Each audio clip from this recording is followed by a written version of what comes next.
História dos Hebreus de Abraão. A queda de Jerusalém. Flávio Josefo.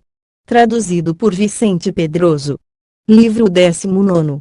Capítulo 1. Crueldade e loucuras do imperador Caio Calígula. Diversas conspirações feitas contra ele. Xerez, ajudado por vários outros, mata-o. Os alemães da guarda desse príncipe matam em seguida alguns senadores. O Senado condena sua memória.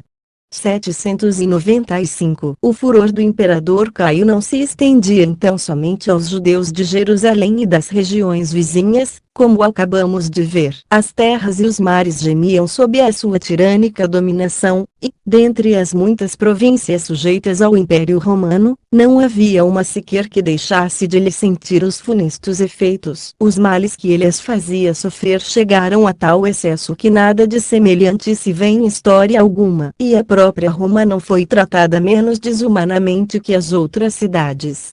Nessa opressão generalizada, porém, parecia que ele tinha um prazer particular em endereçar a sua raiva contra o que havia de mais importante e ilustre. As famílias patrícias, os senadores e os cavaleiros, os quais não eram inferiores àqueles em dignidade e em riqueza e eram tão considerados quanto os senadores pelos outros cidadãos, sofriam as maiores perseguições. Ele não se contentava em mandá-los para o exílio, em submetê-los a 1000 ultrajes e em despojá-los de seus bens, mas chegava a tirar-lhes a vida, e os bens confiscados aos que ele mandava matar eram como uma recompensa que ele dava a si mesmo por haver tão cruelmente derramado sangue deles.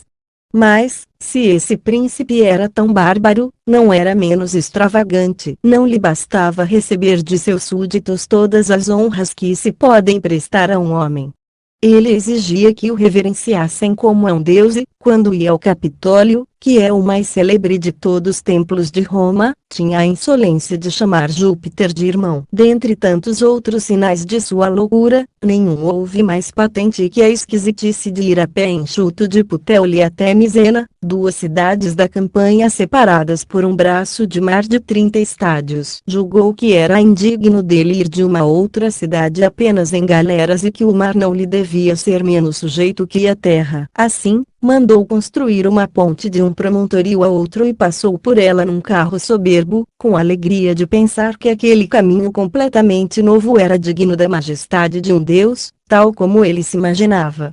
Não havia templos na Grécia que ele não tivesse despojado do que possuíam de mais valioso. Ordenou, por um edito, que lhe trouxessem tudo o que neles encontrassem de quadros raros, preciosas estátuas e outras coisas de valor consagradas aos deuses, e com eles encheu o seu palácio, os jardins e as casas de recreio que ele mantinha na Itália, porque, dizia ele, assim como Roma era a cidade mais bonita do universo, era justo que aí se reunisse tudo o que havia de mais belo no mundo. Atreveu-se mesmo a ordenar a Mêmio Regulo que lhe enviasse também a estátua de Júpiter Olímpico, que toda a Grécia venerava com honras extraordinárias e que é obra de Fídias. Mas essa ordem não foi executada, porque os escultores disseram que era impossível transportar a estátua sem quebrá-la. Pelo que se afirma, Regulo ficou tão espantado com os diversos prodígios que aconteceram que não se atreveu a removê-la. Então escreveu ao imperador, o que lhe teria sem dúvida custado a vida, se a morte de Caio não o tivesse livrado daquele perigo.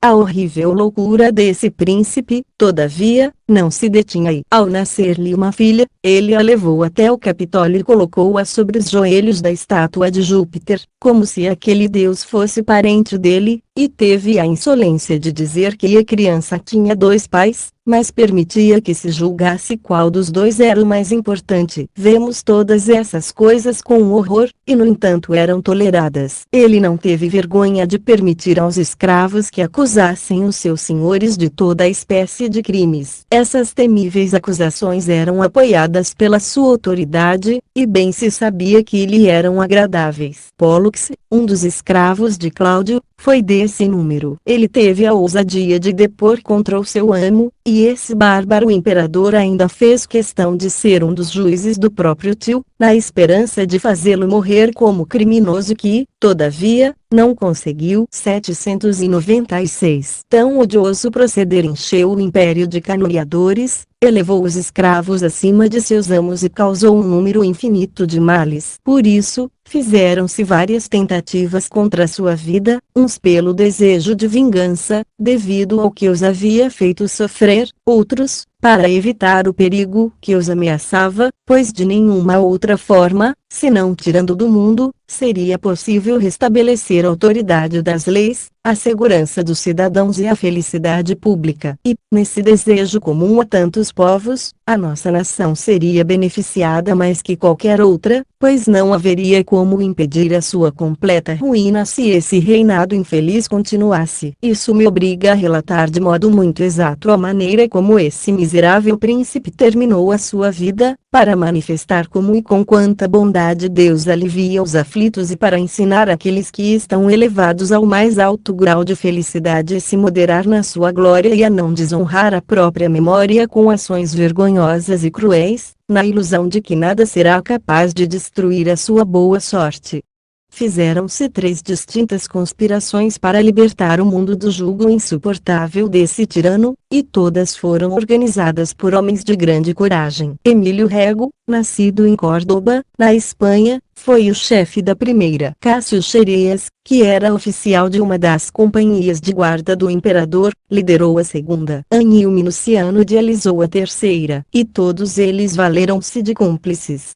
Caio era o objeto comum do ódio deles, porém motivos diferentes os levaram a atentar contra sua vida. Rego foi a isso motivado pela sua generosidade natural, que não podia tolerar a injustiça. E, como era extremamente franco, não teve receio de comunicar o seu intento aos amigos e aos que ele julgou corajosos o bastante para aprová-lo. Minuciano foi levado a conspirar em parte pelo desejo de vingar Lépido, seu íntimo amigo e homem de grande mérito que Caio condenara à morte, e em parte pelo temor de ser tratado do mesmo modo por esse príncipe cruel, pelo qual ninguém podia ser odiado sem correr risco de vida. Xerez tomou a sua decisão tanto porque não podia mais tolerar que Caio lhe censurasse a ingenuidade quanto pelo fato de que servir o imperador significava estar exposto a um perigo constante, sabendo-se como ele costumava recompensar as suas amizades. Nessa diversidade de movimentos, porém, todos estavam de acordo no desígnio de libertar o mundo daquela soberba e cruel dominação e de merecer a glória de ter arriscado a vida para proporcionar uma felicidade tão geral e auspiciosa. Foi Xerez, entretanto, quem dentre eles se empenhou com mais ardor, quer pelo desejo de conquistar fama, quer porque o seu cargo lhe dava mais ocasião de se aproximar de Caio. Era o tempo das corridas de cavalos, que se realizam no hipódromo, e dos jogos chamados circenses, tão ao gosto dos romanos. Como o povo que lá se encontrava, em grande número, tinha o costume de pedir graças ao imperador com a certeza de as obter, toda aquela multidão rogou a Caio, com grande insistência, que os aliviasse de uma parte dos impostos. Mas ele, em vez de atendê-los, ficou tão irritado que ordenou aos guardas que matassem os que se manifestavam mais ruidosamente. Eles assim fizeram no mesmo instante, e, como a vida é mais preciosa que os bens, o povo ficou tão espantado ao ver tanto sangue que não insistiu mais. Esse horrível espetáculo animou Xerez ainda mais a executar o seu projeto de libertar os homens daquele animal feroz, que de homem tinha apenas o nome. Pensara muitas vezes em matá-lo quando estava à mesa e só não o fizera na expectativa de uma ocasião mais propícia. Havia muito tempo que ele estava no cargo, e o imperador o encarregara de receber os tributos. Mas como muitos dos contribuintes eram tão pobres que já deviam mais de um ano de impostos e a compaixão que tinha deles não lhe permitia insistir, Caio se irritava e fazia-lhe constantes censuras, chamando-o de indolente e efeminado. Quando ele vinha perguntar ao imperador qual era a senha do dia, ele, por gracejo, escolhia uma palavra que só se poderia adaptar a uma mulher de natureza reprovável, embora o próprio Caio não tivesse vergonha de se vestir de mulher em algumas cerimônias que havia instituído ou de se pintar e adornar com os enfeites delas, de modo que podia mesmo se passar por uma mulher. O ressentimento de Xerêas por esse ultraje aumentava ainda por causa das zombarias de seus companheiros, que não podiam deixar de rir quando ele lhes trazia a senha, já sabendo de antemão que seria algo daquela qualidade. Assim, não podendo mais suportar semelhante opróbrio, ele atreveu-se a declarar o seu intento a alguns companheiros. A primeira pessoa a quem ele revelou as suas intenções foi um senador, de nome Pompédio, que já havia passado por todos os cargos de maior honra. Ele era da seita de Epicuro e por isso pensava apenas em viver com tranquilidade.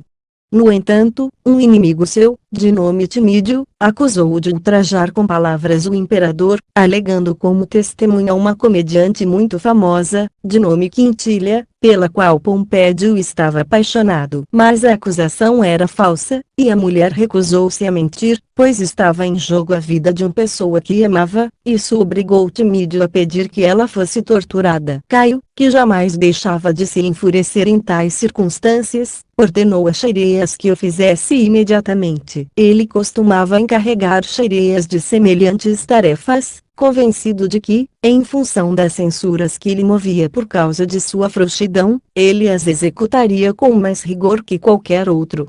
Quando levavam Quintilia para ser torturada, ela encontrou um daqueles que sabiam da conspiração e pisou-lhe no pé, para animá-lo a ter coragem e o certificar de que nenhum tormento seria capaz de fazê-la confessar. Xerêas, embora contra a vontade, porque era obrigado, torturou-a rudemente. A mulher sofreu com uma serenidade extraordinária, e ele depois levou até o imperador, num estado tão deplorável que, embora Caio tivesse um coração de bronze, não pôde deixar de ficar comovido. Assim, ele a declarou inocente e também a Pompédio e ainda mandou que lhe dessem dinheiro, para consolá-la pelo que havia sofrido, pois demonstrara não menos coragem nos tormentos que felicidade nos seus dias mais prósperos. Essa atitude de Caio causou sensível dor a Xerêas, porque o fazia passar por cruel, obrigando-o a reduzir uma pessoa a tal estado que causara compaixão ao mais desumano dos homens.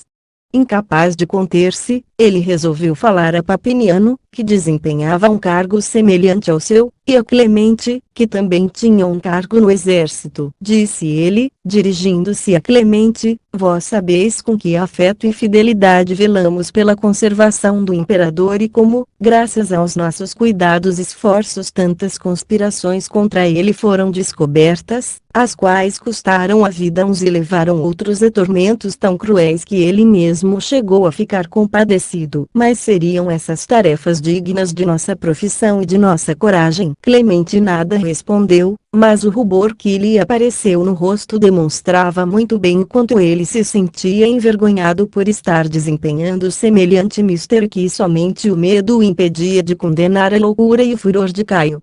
Xerêas retomou o seu discurso com mais veemência e, depois de mencionar todos os males com que Roma e o Império eram oprimidos, acrescentou: eu sei que a causa disso tudo é atribuída ao imperador, mas na verdade é a Papiniano, a mim e a vós, Clemente, que Roma e toda a terra deveriam responsabilizar por tudo o que sofrem, pois somos os executores das cruéis determinações de Caio. E, podendo fazer cessar os efeitos de sua raiva contra os nossos concidadãos e contra todos aqueles que lhe são sujeitos, não temos vergonha de sermos nós mesmos os seus ministros, agindo como carrascos, e não como soldados, e de usar armas não para a conservação de Roma e do Império, mas para a manutenção desse tirano que não se contenta em subjugar os corpos, mas quer também tirar aos homens a liberdade de pensamento, obrigando-nos a manchar continuamente as nossas mãos com sangue deles e a fazê-los sofrer tormentos nos quais não se pode pensar sem horror. Vamos esperar que ele exerça sobre nós a mesma crueldade com que nos faz tratar os outros, ou julgamos que dela nos poderemos esquivar, pela obediência que lhe prestamos? Em vez de nos agradecer, ele suspeita de que fazemos tais coisas obrigados, está tão acostumado aos assassínios que estes se tornaram o seu maior divertimento. Porque então imaginaríamos que, nessa multidão de inocentes vítimas de sua crueldade, seríamos os únicos capazes de escapar ao seu furor. Não nos enganemos. Consideremo-nos já condenados, a menos que asseguremos a nossa vida com a morte dele. Salvando-nos, salvemos todo o império.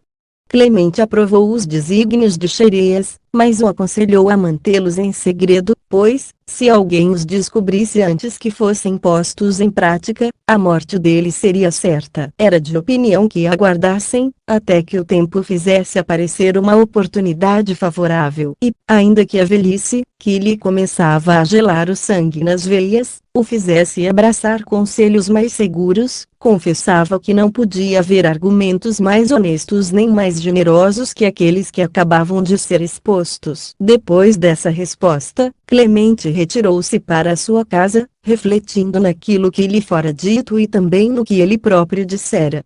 Xerêas, porém, estava muito preocupado com a possibilidade de vazar o segredo, por isso foi naquele mesmo instante procurar Cornélio Sabino, que também era comandante de uma companhia de guardas do imperador. Sabedor de que ele era um homem muito valente e apaixonado pelo bem público, e que sofria com impaciência o estado deplorável a que estava reduzido o império, julgou conveniente contar-lhe o seu intento, para obter a sua opinião em um assunto tão importante. Ele não se enganou em seu julgamento, pois Sabino experimentava os mesmos sentimentos, porém nada manifestava por não se atrever a confessá-los a ninguém. Ele escutou as palavras de Xerêas com prazer, prometendo guardar segredo e até mesmo ajudá-lo. Estavam todos de acordo em que não havia tempo a perder e foram imediatamente procurar Minuciano, cuja virtude e generosidade era deles bem conhecida. Ciente de que era suspeito a Caio, por causa da morte de Lépido, seu amigo íntimo, ele era muito sensato para não perceber que correria um grande perigo, ainda que não houvesse outro motivo senão o próprio mérito deles, mas isso já era o suficiente para se temer o maligno príncipe. Todavia, era seguro confiar em Minuciano, pois, ainda que a magnitude do perigo impedisse que qualquer um deles manifestasse abertamente o ódio sentido por Caio, todos eles já haviam, em outras circunstâncias, dado a conhecer que a tirania do imperador lhes era insuportável, e essa conformidade de sentimentos já estabelecera entre eles uma certa amizade. O respeito de Xerêas e de Sabino pela nobreza e pela extraordinária virtude de Minuciano fez decidir que, em vez de lhe falar diretamente sobre o assunto, iriam esperar que ele lhes desse oportunidade para isso. A ideia deu resultado. Como todos sabiam que o imperador tinha o costume de dar como senha a Xerêas uma palavra ultrajosa, Minuciano perguntou-lhe qual a palavra que lhe fora dada naquele dia. Xerêas, alegre por aquela oportunidade tão favorável e sem nada a temer da probidade de um homem como Minuciano, respondeu-lhe: dai-me, por favor, a palavra liberdade. Ele acrescentou: como sou feliz e como vos sou grato, pois me fazeis notar em vosso semblante que estáis me exortando a empreender uma coisa pela qual estou inflamado de ardor. Não é preciso mais para me levar a executá-la. E-me suficiente ver que aprovais e que antes mesmo de falarmos já tínhamos o mesmo modo de pensar. Esta espada que vedes será suficiente para vós e para mim. Não há tempo a perder, e estou pronto a empreender qualquer coisa sob o vosso comando. Ordenai, somente, e sereis obedecido. Não importa que não tenhais espada, pois tendes aquela grandeza de alma de onde o ferro tira toda a sua força. Desejo entrar em ação, e não me preocupo com o que me poderá acontecer. Poderia eu pensar, sem vexame, em minha segurança pessoal quando vejo a liberdade pública oprimida, as leis violadas e todos os homens do império expostos ao furor desse tirano? Ouso mesmo crer que não sou indigno de ser o executor de tão grande missão, pois tenho os mesmos sentimentos que vós. Minuciano, ao ouvir Xerêas falar desse modo, abraçou-o, louvou a sua generosidade e exortou-o a perseverar, e ambos separaram-se, rogando aos deuses que lhes fossem favoráveis. Alguns afirmam que um outro fato animou Xerêas ainda mais. Quando ele entrava no palácio, ouviu uma voz que lhe dizia para não temer executar o que havia resolvido e tivesse a certeza da assistência dos deuses. Essas palavras de início o assustaram, pois julgou que o plano fora descoberto, mas depois não duvidou de que era algum dos conjurados que assim lhe falava para animá-lo ainda mais, ou uma voz do céu a testemunhar que Deus não deixa de cuidar dos interesses dos homens. Nesse meio tempo, todavia, estavam todos convencidos de que da morte de Caio dependia a salvação do império, e cada qual, a porfia, conspirava para dele livrar o mundo. O número de conjurados então já era grande, pois havia também senadores e cavaleiros envolvidos. Uniu-se também a eles Calisto, um liberto de Calígula que, mais que qualquer outro, estava junto dele e que se tornara tão temível que podia ser chamado companheiro de tirania do imperador. Ele não somente era muito poderoso pelo seu prestígio, mas também pelas grandes riquezas que havia adquirido, vendendo seu favor aos que o corrompiam com presentes. E assim, ele usava de modo muito insolente o seu poder. Ele, porém, conhecia o espírito de Caio e sabia que quando o imperador começava a suspeitar de alguém jamais o perdoava. E, mesmo que não houvesse outra razão para temer, os muitos bens que possuía eram suficientes para que esse temível senhor desejasse matá-lo. Assim, trabalhava secretamente para se colocar nas boas graças de Cláudio, que talvez sucedesse a Caio no império. Disse-lhe que o imperador lhe havia ordenado que o envenenasse, mas ele se havia servido de diversos pretextos para diferir a execução daquela ordem tão cruel. Para mim, creio que era invenção com o propósito de granjear mérito perante Cláudio, pois, se Caio tivesse dado essa ordem, não havia probabilidade de Calisto não ser castigado em seguida, por ter deixado de cumpri-la. Cláudio, no entanto, ficou convencido de que os deuses usaram Calisto para salvá-lo do furor de Caio e agradeceu-lhe muito por se recusar a executar aquele serviço. A realização dos desígnios de Xerêas estava sendo adiada por causa da morosidade de alguns conjurados, embora ele afirmasse que todo o tempo era próprio para levar a efeito o que pretendiam, quer enquanto Caio se dirigia ao Capitólio para oferecer sacrifícios por sua filha, quer no momento em que do alto de seu palácio lançava ao povo, na praça, moedas de ouro e de prata, quer durante a celebração de certas cerimônias que ele mesmo havia instituído. Embora estivesse sempre rodeado de pessoas prontas a defender a sua vida, o imperador de nada desconfiava e julgava-se em perfeita segurança. Desse modo, Xerêas, aflito por tão longa demora e com medo de que a ocasião viesse a faltar, perguntou aos parceiros se eles julgavam que os deuses haviam tornado o tirano invulnerável. E dizia que, quanto a ele, não teria nenhuma dificuldade em matá-lo, mesmo que não tivesse uma espada.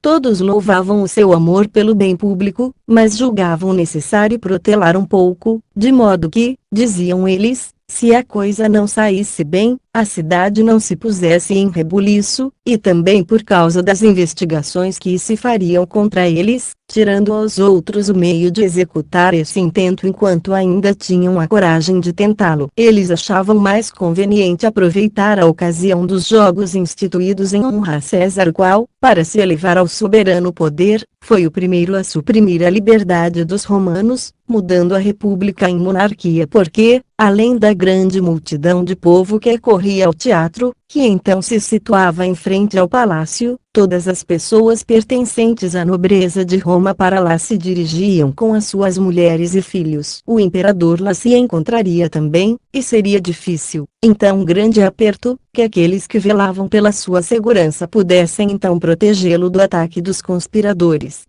Xerêas aceitou a sugestão e adiou a execução para o primeiro dia dos jogos, porém o destino prevaleceu sobre essa deliberação e, com dificuldade, só o puderam fazer no terceiro dia, que era o último desses espetáculos. Antes, Xerêas reuniu os conjurados e falou-lhes, que censuras não merecemos por esse tempo que passou sem que tentássemos executar o nosso plano, pois temos motivos para temer que, se formos descobertos, Caio venha redobrar o seu furor, e, em vez de darmos liberdade ao império pela sua morte, iremos apenas, com a nossa fraqueza, contribuir para lhe fortalecer a tirania. É assim que devemos trabalhar pela nossa segurança e pela de tantos povos. Será esse o meio de adquirirmos fama e glória imortais? Ninguém ousou contradizer um discurso tão corajoso, estavam todos tão atônitos que ficaram em silêncio.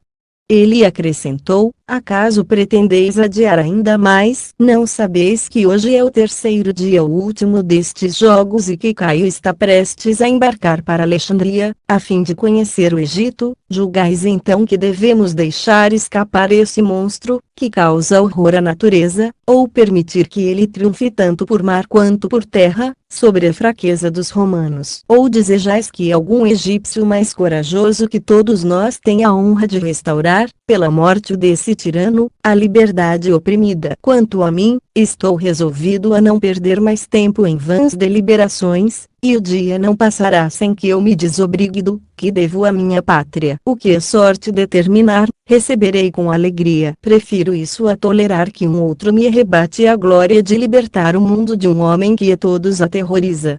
A continuação nos dá a entender que é de Augusto que ele está falando. Xereas, assim falando, fortaleceu-se ainda mais em sua resolução e entusiasmou de tal modo os outros que todos se sentiram arder no desejo de cumpri-la, sem mais adiamentos. Aconteceu que por acaso aquele era o dia em que Xereas devia pedir a senha ao imperador, e assim ele entrou no palácio com a espada erguida, segundo o costume, que obriga o comandante da guarda a assim fazer quando em cumprimento de um dever do cargo. Uma grande multidão de povo já se encontrava no palácio, e todos procuravam obter um lugar, porque não havia reservas nem para os senadores nem para os cavaleiros, cada qual se punha onde queria, misturando-se homens com mulheres e senhores com escravos. O imperador sentia prazer em ver essa desordem. Em seguida, fez um sacrifício a Augusto, em honra do qual os jogos eram celebrados. Aconteceu que uma gota de sangue da vítima caiu sobre as vestes de Asprenas, que eram dos senadores, o que lhe serviu de péssimo augúrio, pois ele foi morto no tumulto que se levantou em seguida. Caio riu-se à vontade, e notou-se, com espanto, como uma coisa extraordinária, que o imperador, contra sua natureza, naquele dia demonstrava grande afabilidade e bom humor. Terminado o sacrifício, Caio, acompanhado por aqueles a quem mais estimava, foi sentar-se no teatro, no lugar que lhe fora preparado. O teatro era de madeira e construído todos os anos. Tinha duas portas, uma no exterior, que dava para a grande praça, e outra em frente ao pórtico, por onde os atores entravam e saíam sem incomodar os espectadores. Fizera-se também uma passagem dividida por uma cerca de madeira, onde os atores e os músicos se colocavam.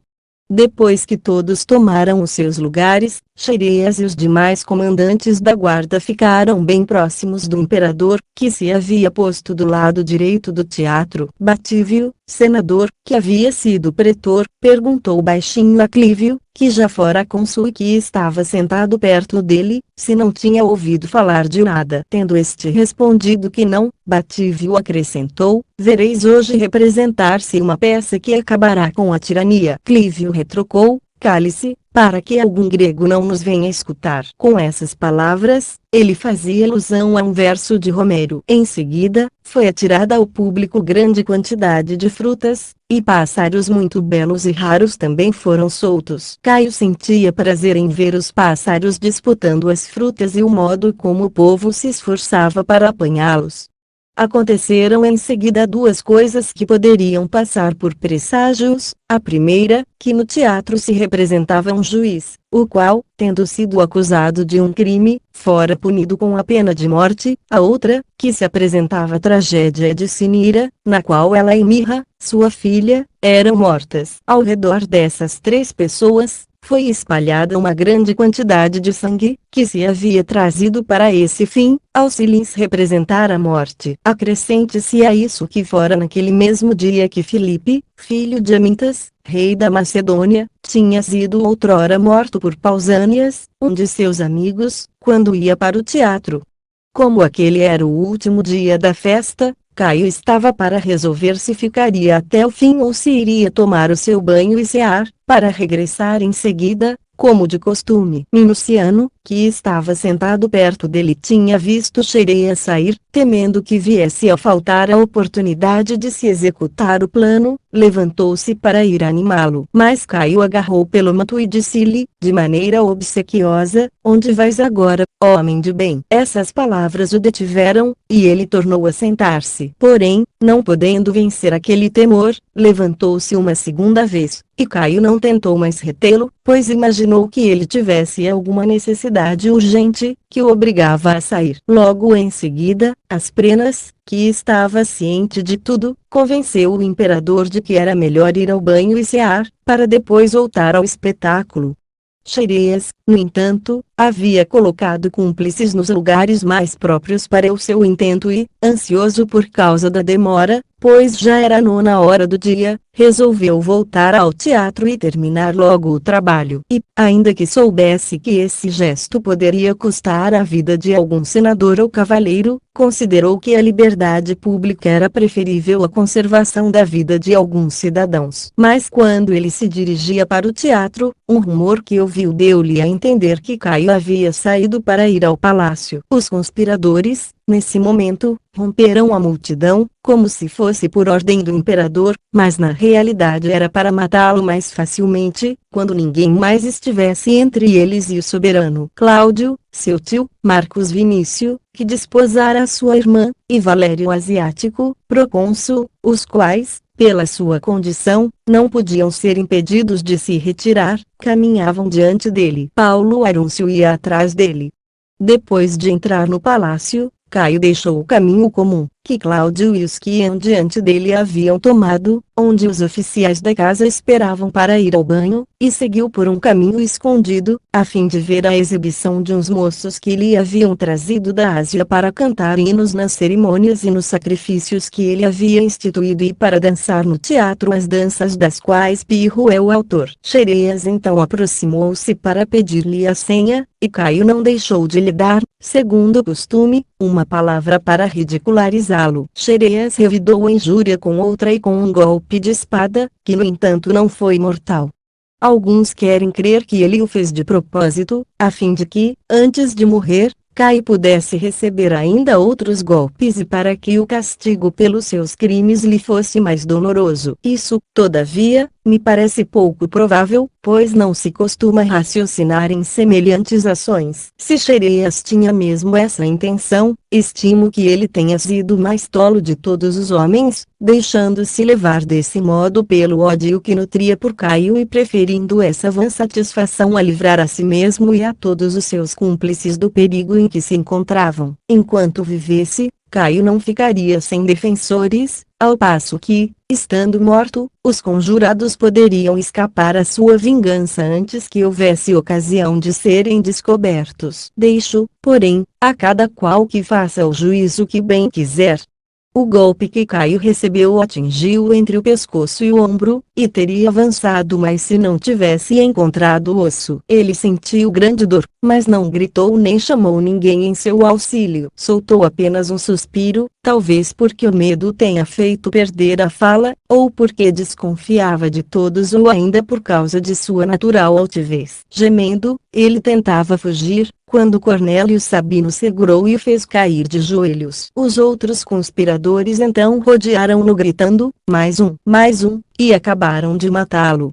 Dentre os muitos golpes que recebeu, diz-se que Aquila desferiu que livrou o império, por sua morte, daquela intolerável tirania. No entanto, cabe a Xereas a principal glória, pois ainda que vários outros tivessem tomado parte na empresa, ele foi o primeiro a conceber a ideia, a infundi-la nos outros e a propor os meios de executá-la. E depois, vendo-os assustados com a grandeza do perigo, renovou-lhes a coragem. Por fim, logo que se apresentou a ocasião, atacou o tirano, deu-lhe o primeiro golpe e deixou semi-morto aos demais, para que lhe tirassem o que ainda restava de vida. Assim, podemos dizer com verdade que se deve atribuir à sua coragem e à sua ação toda a honra que os seus cúmplices mereceram. Depois de tão grande feito, por causa do perigo em que os punha a morte de um imperador loucamente querido pela população e que mantinha muitos soldados, A dificuldade era retirar-se. Como lhes pareceu impossível voltar por onde haviam entrado, porque aquelas passagens eram muito estreitas e estavam cheias de oficiais e de guardas, que o dever do ofício reunira naquele dia de festa, saíram por outro caminho para o palácio de Germânico, cujo filho haviam acabado de matar. Esse palácio estava muito perto do palácio do imperador, ou melhor, fazia parte dele, tal como outros, construídos pelos imperadores precedentes, sendo que cada qual trazia o nome de seu construtor. Assim, tendo escapado da multidão, saíram com segurança, antes que a notícia da morte de Caio se houvesse divulgado. Os primeiros a perceber que Caio havia sido assassinado foram os alemães da guarda chamada Legião Céltica. Eram todos soldados que ele havia escolhido entre os daquela nação para estar perto de sua pessoa. Dentre os povos bárbaros, eles são os mais coléricos porque, na maioria das vezes, não compreendem o que se passa. São homens extremamente robustos e, como de ordinário enfrentam os maiores ataques dos inimigos, contribuem não pouco para fazer pender a vitória para o lado daquele por quem combatem. A morte do imperador lhes foi muito sentida, não porque lhe consideravam os méritos, mas pelo seu próprio interesse, pois ninguém era mais bem tratado que eles. Caio, para lhes conquistar o afeto, usava para com eles de grande prodigalidade. Eram então comandados por Sabino, que não fora elevado àquele cargo por sua virtude nem pela de seus antepassados, pois ele havia sido gladiador, mas por causa de sua força extraordinária. Tendo à frente, os soldados correram para todos os lados, de espada na mão, a fim de matar os que haviam assassinado o imperador. O primeiro que encontraram foi Asprenas, para o qual, como já dissemos, havia ocorrido um mau presságio, aquela gota de sangue da vítima que caíra sobre a sua túnica, e o fizeram em pedaços. Em seguida encontraram Norbano, cuja origem era tão ilustre que ele contava entre os seus antepassados vários generais. E, como não era menos forte que corajoso, quando viu que aqueles bárbaros não respeitariam a sua condição, arrancou a espada da mão de um deles, decidido a não morrer sem vender muito caro a vida, pois eles o haviam rodeado de todos os lados. Por fim, vencido pelo número, caiu varado de golpes. O terceiro dos senadores a experimentar a raiva dos alemães foi Anteio, o qual pagou com a vida o desejo de ver o corpo de Caio. Como o ódio que lhe votava não podia ser maior nem mais justo, porque esse cruel príncipe, não se contentando em lhe exilar o pai, mandara o matar no seu desterro, ele saciava os olhos com aquele espetáculo, que lhe é raça desagradável, quando vários soldados vieram em sua direção. Fugiu para se esconder, mas não pôde evitar de cair nas mãos daqueles homens furiosos, que não poupavam nem os inocentes nem os culpados. Quando se espalhou a notícia de que o imperador acabara de ser morto, havia em todos os espíritos mais espanto que crédito. Os que havia muito tempo desejavam ardentemente a sua morte tinham dificuldade em acreditar, pois desconfiavam que a informação partira do próprio Caio. Outros não queriam crer porque não desejavam que fosse verdade nem podiam imaginar que alguém tivesse pensado e muito menos executado tão temerário empreendimento. O número desses últimos era composto de soldados, mulheres, moços e escravos. De soldados porque, além do soldo, eles tinham parte na tirania e nos roubos do detestável imperador, que lhes permitia ofender impune e insolentemente os mais ilustres cidadãos, de mulheres e moços porque eles se divertiam com os espetáculos, os combates de gladiadores e outros divertimentos em que Caio era pródigo, sob pretexto de querer contentar o povo, mas na verdade o fazia para satisfazer a própria crueldade e loucura, de escravos. Porque ele lhes dava liberdade não somente para desprezar, mas também para acusar falsamente os seus senhores, sem temor de qualquer castigo, pois nada era mais fácil que obter desse príncipe o perdão pelas calúnias e eles sabiam que, dando notícia do dinheiro que os seus senhores possuíam, obteriam a liberdade e a oitava parte do confisco, destinada aos denunciadores. 797. As pessoas da nobreza, embora algumas, ou porque desejavam a morte do imperador ou porque tinham algum conhecimento da conspiração, acreditassem que a notícia notícia era verdadeira não ousavam manifestar a sua alegria nem mesmo demonstrar que escutavam o que se dizia, de modo que, se fossem enganados em suas esperanças, não pagassem caro pela exposição de seus sentimentos. Os mais bem informados sobre a conspiração eram os mais reservados, porque não se queriam tornar suspeitos aqueles que desejavam que Caio ainda vivesse, os quais não os deixariam viver se a notícia fosse falsa. Correu também insistentemente o boato de que o imperador havia sido ferido, mas não estava morto. Não se sabia, portanto, em que acreditar, pois os que davam as notícias ou eram suspeitos de favorecer a tirania ou a odiavam tanto que não se podia prestar fé ao que eles diziam, pois estes eram movidos, mais que qualquer outra coisa, pelo desejo de que fosse verdade. Aquele boato sucedeu outra notícia, que perturbou ainda mais a nobreza, pois dizia que Caio, sem permitir que lhe tratassem as feridas, se dirigia ensanguentado à praça, para falar ao povo. Essas notícias suscitaram movimentos diferentes, segundo as disposições de cada espírito, e ninguém ousava sair do lugar com medo de ser caluniado, porque todos sabiam que não se julgavam as ações conforme os pensamentos que se tinham verdadeiramente, mas pela maneira como os delatores e os juízes as interpretavam. Estando as coisas nesse pé, vieram os alemães e cercaram o teatro. Todos então imaginaram-se perdidos, acreditando que seriam degolados em seguida e julgando que corriam o mesmo perigo, tanto se permanecessem onde estavam quanto se optassem pela fuga. Assim, não sabiam o que fazer. Quando os alemães venceram a massa e chegaram ao teatro, ouviram-se os rumores confusos de 1000 vozes de pessoas, as quais rogavam que não lhes fizessem mal, pois, não importando de que modo acontecera a morte do imperador, eles não haviam absolutamente tomado parte nela. As lágrimas e os gemidos acompanhavam as palavras do povo, e eles tomavam os deuses como testemunhas de sua inocência. Nada esqueciam diante do temor que aquele iminente perigo lhes inspirava.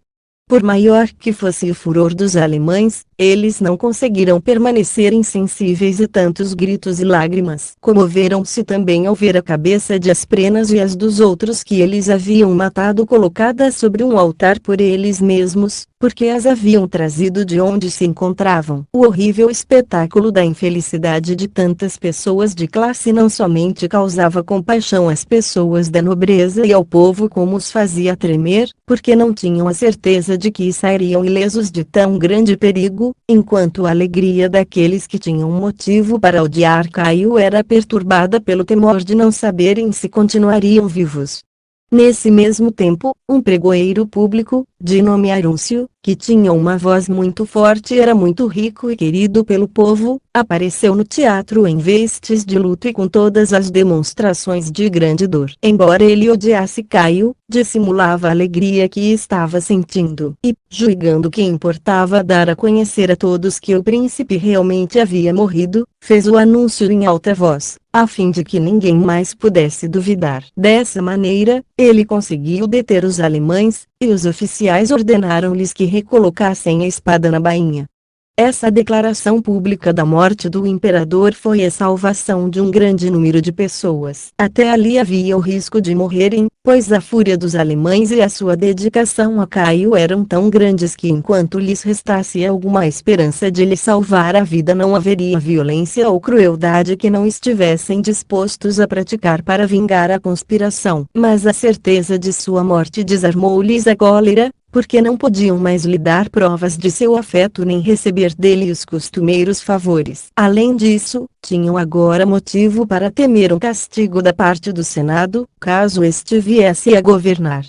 Nesse ínterim, Xerêas, temendo que Minuciano sofresse alguma violência dos alemães, rogou com tanta insistência aos soldados que tivessem cuidado pela conservação de sua vida que eles o trouxeram até ele, vindo também Clemente. Então essa grande personagem e também outros senadores disseram a Xerêas que a ação que ele acabava de praticar não podia ser mais justa, que não se podia louvar o suficiente o fato de ele haver organizado com tanta coragem aquele grande empreendimento e tê-lo tão valorosamente executado, que a tirania tem de próprio crescer em pouco tempo pelo prazer que sente em poder impunemente fazer mal a todos, que o ódio dos homens de bem que se insurgem contra ela, todavia, faz com que os tiranos percam repentina e miseravelmente a vida, que bem se via um exemplo disso na pessoa de Caio, pois não tinha receio de violar as leis nem de ofender os amigos, tornando-os inimigos, e que, assim, ainda que ele tivesse recebido a morte de suas mãos, na verdade ele próprio provocara o seu fim. Os guardas se retiraram do teatro, e os que se haviam reunido em grande número para assistir aos jogos, após tão grande tribulação, começaram a se levantar, a fim de se colocarem em segurança. Tiveram essa oportunidade quando um médico, de nome Arsion, ao qual haviam obrigado a curar alguns dos feridos, fez sair os seus amigos, sob o pretexto de que iriam buscar medicamentos, mas na realidade os estava afastando do perigo. 798. O Senado reuniu-se em seguida no palácio. O povo acorreu em massa e com tumulto para a grande praça do mercado. Um e outro pediam castigo para os que haviam matado o imperador. O povo com ardor, e o Senado, apenas na aparência. Uma tão grande comoção obrigou o Senado a mandar buscar Valério Asiático, que fora cônsul. O povo lhe dizia, com impaciência, que não compreendiam como ainda não estavam presos os conspiradores. E, perguntando-lhe quem havia sido o autor do assassinato, ele respondeu, desejaria ter sido eu. O Senado publicou em seguida um decreto, pelo qual condenava a memória de Caio e ordenava a todos que se retirassem, os cidadãos romanos para suas casas e os soldados para os seus quartéis. Prometiam aos primeiros uma grande diminuição de impostos, aos últimos, recompensas, se eles permanecessem em seu dever. Isso porque havia o temor de que eles, caso se sentissem desgostosos, praticassem em Roma toda a espécie de violência e, não se contentando em saquear as casas particulares, fossem levados a cometer sacrilégios, não poupando nem mesmo os templos. Os senadores assistiram todos a essas deliberações, e os que haviam feito parte da conspiração não somente foram os primeiros a chegar, como também tinham esperanças de que o Senado retomasse a sua antiga autoridade. Capítulo 2. Os soldados deliberam elevar Cláudio, tio de Caio, ao trono do império. Discurso de Saturnino no Senado em favor da liberdade. Xereas manda matar a imperatriz Cesônia, mulher de Caio, e sua filha. Boas e mais qualidades de Caio. Os soldados resolvem constituir Cláudio imperador e levam-no ao campo. O Senado envia deputados para rogar-lhe que desista dessa intenção. 799. Enquanto o Senado deliberava, os soldados, por seu lado, também trocavam ideias. Consideradas todas as coisas, pareceu-lhes que, se o governo popular fosse restabelecido, seria incapaz de sustentar o peso da direção de tantos reinos e províncias. E, mesmo que fosse possível, eles não teriam nenhuma vantagem. Além disso, se acontecesse de algum dos principais do Senado ser eleito imperador sem que eles tivessem contribuído para elevá-lo a esse supremo grau de honra, seriam considerados inimigos. Assim, julgando que nenhum outro era tão merecedor, escolheram Cláudio, tanto pela nobreza da origem, pois era tio de Caio, quanto pela maneira nobre como fora educado, e, convictos de que ele lhes demonstraria a sua gratidão com benefícios proporcionais à obrigação de que ele seria devedor, resolveram ir buscá-lo em sua casa. Gneu sentiu Saturnino disso, teve ciência no Senado e, julgando que não havia tempo a perder, para demonstrar virtude e coragem, ergueu-se como se fora impelido por alguém, mas na verdade era por iniciativa própria, e falou com uma ousadia digna dos grandes homens que fizeram brilhar por toda a terra a glória da generosidade romana.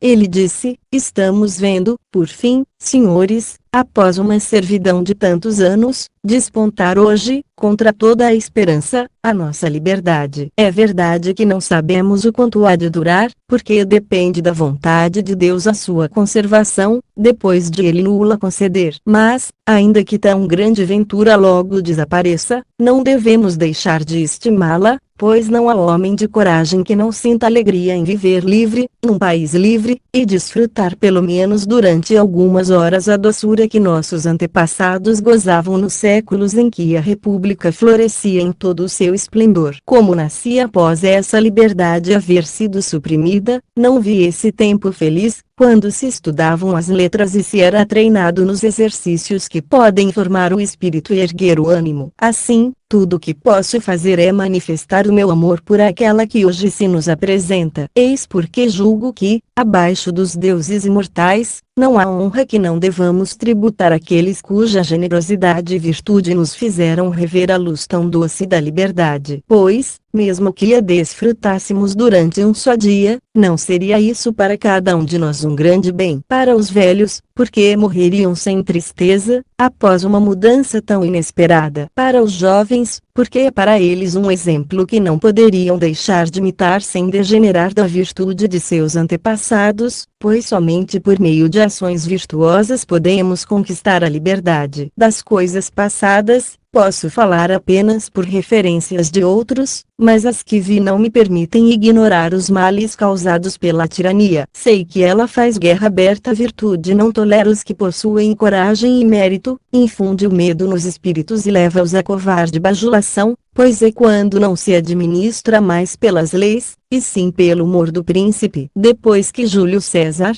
calcando aos pés a ordem tão religiosamente observada por nossos pais, estabeleceu a sua injusta monarquia sobre as ruínas da República, não há calamidade que não tenha afligido a cidade de Roma. Os que a ele sucederam no soberano poder demonstraram também não ter outro propósito senão subverter a antiga disciplina. E, como só acreditavam que encontrariam segurança entre homens dispostos a cometer toda a espécie de crimes para lhes obedecer, não há meios bárbaros de que não se tenham servido para oprimir as pessoas mais ilustres e mesmo para lhes tirar a vida. Entre esses intoleráveis senhores que nos fizeram gemer sob tão tirânica dominação, Caio podia vangloriar-se de superar a todos, pois não exercitava o seu furor apenas sobre os nossos cidadãos, mas também sobre os parentes e amigos, e não era menos ímpio para com os deuses. Pois é próprio dos tiranos não se contentarem em ser avaros, voluptuosos e soberbos. O seu maior prazer é exterminar os inimigos, e eles consideram como tais todos os que têm alma nobre. Nenhuma ponderação é capaz de os acalmar,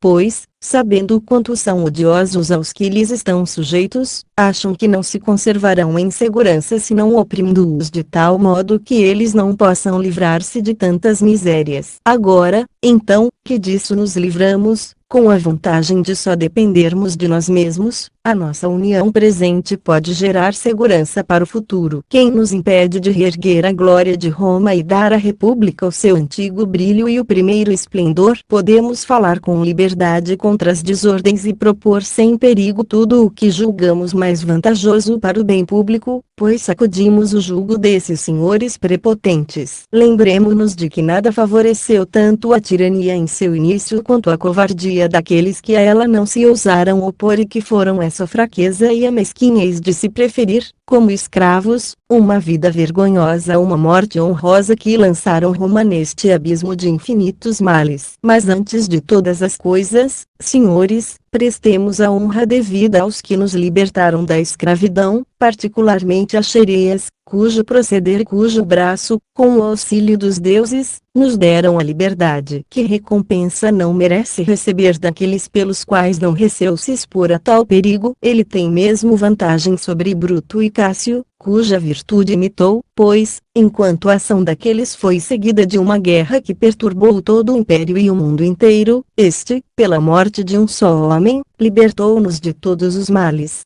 O discurso de Saturnino foi ouvido com grande prazer por todos os senadores e cavaleiros presentes, e o ardor com que falou o fez esquecer de que trazia no dedo um anel, onde havia uma pedra na qual estava gravada a imagem de Caio. Trebélio Máximo arrancou-o então, e no mesmo instante a pedra foi feita em pedaços. 800. A noite já ia adiantada, e Xerêas pediu a senha aos cônsules, e eles a deram, liberdade, e não se cansavam de se rejubilar por haverem tornado a entrar no gozo daquele sinal de sua antiga autoridade. Xerêas em seguida deu a senha aos oficiais de 4 cortes, os quais, preferindo a dominação legítima à tirania, haviam abraçado o partido do Senado. 801. Pouco depois, o povo, por efeito da inconstância que lhe é peculiar, externou muita alegria pela esperança de reconquistar, com a liberdade, o poder que outrora havia desfrutado. Xerêas tornou-se deles muito estimado. 802. Como chefe do empreendimento que acabava de mudar a face do império, Xerêas, julgando que haveria sempre motivo de temor enquanto existisse alguém da família de Caio, ordenou a Júlio Lupo, um dos oficiais da guarda, que fosse matar a imperatriz Cesônia e sua filha. Ele foi escolhido porque tinha parentesco com Clemente e também porque havia participado da conspiração. Alguns acharam crueldade assassinar uma mulher como se ela fosse culpada do sangue dos ilustres romanos que Caio e ele somente, em seu furor, mandara derramar. Outros diziam, ao contrário, que ela era a causa principal dos males do império, pois fizera Caio tomar uma bebida, a fim de prendê-lo pelo amor, e a poção lhe perturbara o juízo. Por isso deviam considerá-la culpada de haver ministrado um veneno mortal a muitas pessoas de eminente virtude.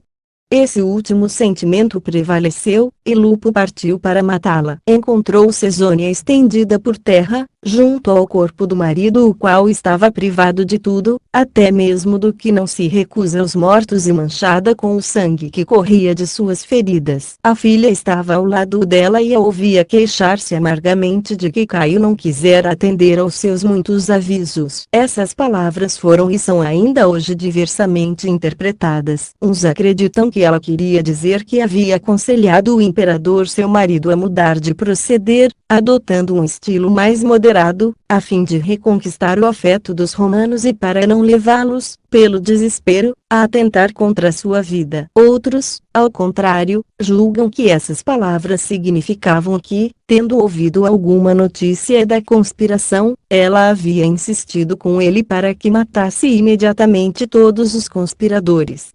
A princesa, oprimida pela dor, julgava que Lupo viera ver o corpo do marido. Disse-lhe então, com lágrimas, suspirando, que se aproximasse um pouco mais. Mas quando percebeu que ele não respondia, não teve dificuldade para compreender o motivo que o trouxera ali. Deplorando a própria condição, apresentou-lhe o pescoço e insistiu que se consumasse logo o último ato daquela sanguinolenta tragédia. Esperou em seguida o golpe de morte com fortaleza admirável. Sua filha, que era ainda apenas uma criança, foi morta depois dela. 803. Foi esse o fim de Caio, após reinar durante 3 anos e 8 meses. Ele já havia demonstrado, mesmo antes de ser imperador, o quanto era brutal, malvado, voluptuoso, protetor dos caluniadores, covarde, por conseguinte, cruel. Considerava a maior vantagem da autoridade soberana poder abusar dela contra os inocentes e enriquecer-se com os despojos deles depois de os fazer injustamente perder a vida. Não podia tolerar que o considerassem apenas um homem, mas desejava loucamente ser reverenciado como um deus e vangloriava-se das tolas bajulações do povo. O freio que as leis e a virtude impõem às paixões desregradas era-lhe insuportável. Não havia amizade, por maior ou mais antiga que fosse, que lhe pudesse impedir de manchar as mãos no sangue, quando encolerizado. Todos os homens de bem passavam em seu espírito por inimigos. Por mais injustas que fossem as suas ordens, queria que fossem executadas imediatamente, sem a menor oposição. E, dentre os tantos vícios que o tornaram odioso, aquela abominável impudicícia, inaudita até então, que o levou a cometer incesto com a própria irmã, tornou-o detestável a todos. Durante o seu reinado, nada empreendeu de importante ou magnífico ou de que o império pudesse aurir alguma vantagem, exceto alguns portos e cais perto de Régio e na Sicília, para receber os navios que traziam trigo do Egito para a Itália, e que eram sem dúvida muito úteis ao povo. Ainda assim, eles não foram terminados, tanto pelo desleixo daqueles aos quais ele dera tal incumbência quanto porque ele preferia empregar o dinheiro em despesas vãs, entregando-se mais ao prazer que à realização de obras dignas de um grande imperador, que iria preferir o bem de seus súditos à sua satisfação particular. Quanto ao resto, era muito eloquente, muito instruído nas letras gregas e romanas e compreendia facilmente todas as coisas. Respondia imediatamente aos questionamentos que lhe eram feitos, e, mesmo nos assuntos mais importantes, ninguém mais que ele era capaz de incutir o que empreendia sustentar, porque possuía uma grande inteligência e se havia preparado para não ser inferior a Germânico, seu pai, nem a Tibério, o qual a esse respeito excedia todos os outros e tomara grande cuidado em instruí-lo. Mas essa boa educação não o impediu de perder-se quando subiu ao trono, pois é difícil para aquele que detém um poder absoluto conter a própria maldade. No começo de seu reinado, ele tinha como amigos pessoas de grande mérito, que o estavam levando a ações que lhe poderiam granjear boa reputação e glória. Mas ele os afastou pouco a pouco e, quando se abandonou a uma licenciosidade desenfreada, sentiu de tal modo aversão por eles que não teve vergonha de empregar os meios mais infames para causar-lhes a morte e satisfazer assim a sua ingratidão e crueldade. 804. Devemos agora falar de Cláudio, que, como dissemos, ia diante de Caio quando este saía do teatro. Sabendo da morte do imperador e vendo aquela grande perturbação, ele foi esconder-se num canto muito escuro do palácio. No entanto, nenhum outro motivo senão a grandeza de sua origem lhe provocava temor, pois ele vivera até ali como um cidadão comum e procedera sempre com muita modéstia. Longe do barulho e do tumulto, ocupava-se com o estudo, principalmente dos autores gregos, sem se imiscuir de maneira alguma na política. A confusão, todavia, aumentava cada vez mais. O palácio estava cheio de soldados, que corriam para todos os lados com furor, sem saber o que queriam, e o povo também para lá corria em massa. Então os guardas pretorianos, que estavam na primeira linha entre os soldados, se reuniram para deliberar sobre o que deviam fazer. A morte do imperador não lhes causava pesar, até achavam que ele bem havia merecido, mas pensavam em tomar resoluções que lhes fossem vantajosas. Quanto aos alemães, não era a consideração do bem público que os incitava contra os que haviam assassinado Caio, e sim a própria paixão. O temor de Cláudio aumentou quando ele viu as cabeças de Asprenas e dos outros que os bárbaros haviam sacrificado à sua vingança. Manteve-se em seu esconderijo, onde só se podia chegar subindo alguns degraus. Um dos guardas do imperador, de nome Grato, avistou-o, mas, por causa da escuridão, não pôde reconhecê-lo, por isso aproximou-se e ordenou-lhe que saísse dali. Cláudio não quis obedecer. O guardou tirou-o à força e então o reconheceu, gritando aos companheiros: "Eis aqui Germânico, façamo-lo imperador." Ante essas palavras, o guarda o agarrou, para levá-lo, e Cláudio pensou que iria ser morto, em razão do ódio à memória de Caio. Assim, rogou-lhe que considerasse a sua inocência e lembrasse que ele não tivera absolutamente parte no que havia acontecido. Grato, nesse momento, tomou-o pela mão e, sorrindo, disse-lhe: "Não tenhais receio pela vossa vida, mas pensai apenas em demonstrar uma coragem digna do império, pois os deuses, cansados dos males que Caio causou a toda a terra, oferecem-no hoje a vossa virtude. Portanto, subi gloriosamente ao trono de vossos antepassados."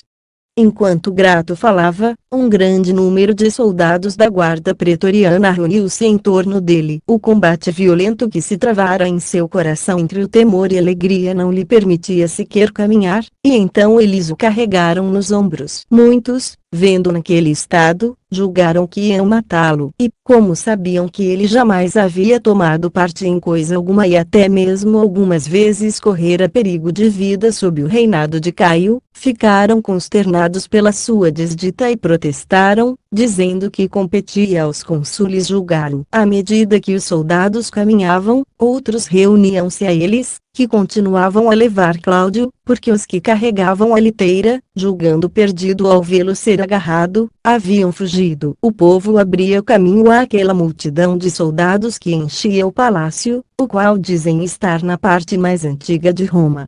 Um número maior de soldados uniu-se ainda a eles, e a alegria deles por ver Cláudio foi tão grande que disseram estar dispostos a tudo para elevá-lo ao trono do império, quer pelo amor e respeito que conservavam a memória de Germânico, seu pai, quer porque não ignoravam os males que a ambição desmedida dos maiorais do Senado havia causado quando este ainda possuía autoridade. Crendo que era impossível restaurar aquela forma de governo, tinham de eleger um imperador, e importava a escolher alguém que lhes ficaria devendo obrigação. Cláudio, portanto, ser-lhes-ia devedor daquele alto cargo, com todas as suas honras, e, como recompensa, não haveria favor que ele não lhes devesse conceder ou que não pudessem esperar dele. Depois que assim deliberaram, comunicaram a sua opinião aos que se haviam juntado a eles, e todos puseram-se de acordo num único desígnio, colocaram Cláudio no meio deles e o levaram ao acampamento para concluir aquele assunto importantíssimo sem que ninguém os pudesse impedir.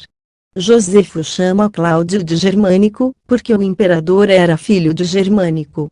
805. Enquanto isso se passava, o Senado e o povo experimentavam sentimentos opostos. Aquele, vendo-se livre da servidão dos tiranos, queria retomar a antiga autoridade. Este, invejando-lhe essa honra, considerava o poder imperial um freio aos excessos dos políticos mais arrojados e uma proteção contra suas violências. Por isso, regozijava-se com a resolução tomada pelos soldados em favor de Cláudio e esperava, por seu intermédio, evitar a guerra civil e os outros males que Roma sofrerá nos tempos de Pompeu. 806. O Senado, logo que soube do que acontecia no acampamento, mandou dizer a Cláudio que não aceitasse ser eleito imperador pela violência, que deixasse o Senado cuidar do governo e escolhesse alguém dentre eles, o qual, com a consistência dos outros senadores, agiria conforme as leis, no que se referia ao bem público, que ele recordasse os males que haviam afligido a cidade de Roma durante a dominação de tiranos e os perigos que ele mesmo correra. Sob o reinado de Caio, que seria estranho ele, após condenar a tirania nos outros, querer, por ambição, recolocar a sua pátria sob o jugo insuportável do qual acabava de ser libertada, que ele, ao contrário, se concordasse em acatar os sentimentos do Senado e em viver como antes, demonstrando a costumeira virtude, receberia as maiores honras, porque elas lhe seriam prestadas voluntariamente e por pessoas livres, que, sujeitando-se às leis, obteria os louvores que bem merecem os homens de virtude, e que, caso ele não considerasse o que acontecera a Caio e perseverasse em seu intento, o Senado estava resolvido a fazer-lhe oposição, pois, além do grande número de soldados que este possuía, poderia ainda armar uma grande quantidade de escravos, embora sua confiança principal repousasse no socorro dos deuses, que sempre auxiliam os que combatem pela justiça, e nada era mais justo que defender a liberdade de seu país. Verânio e Broco, os tribunos enviados como embaixadores, depois de falar a Cláudio, puseram-se de joelhos diante dele e suplicaram-lhe que não lançasse Roma numa guerra civil. E, vendo rodeado por uma multidão de soldados incomparavelmente mais numerosa que os partidários dos cônsules, rogaram-lhe, uma vez que estava resolvido a subir ao trono, que ao menos consentisse em recebê-lo das mãos do Senado, pois era mais razoável e seria mais vantajoso ser elevado ao soberano poder por um consentimento geral que pela violência.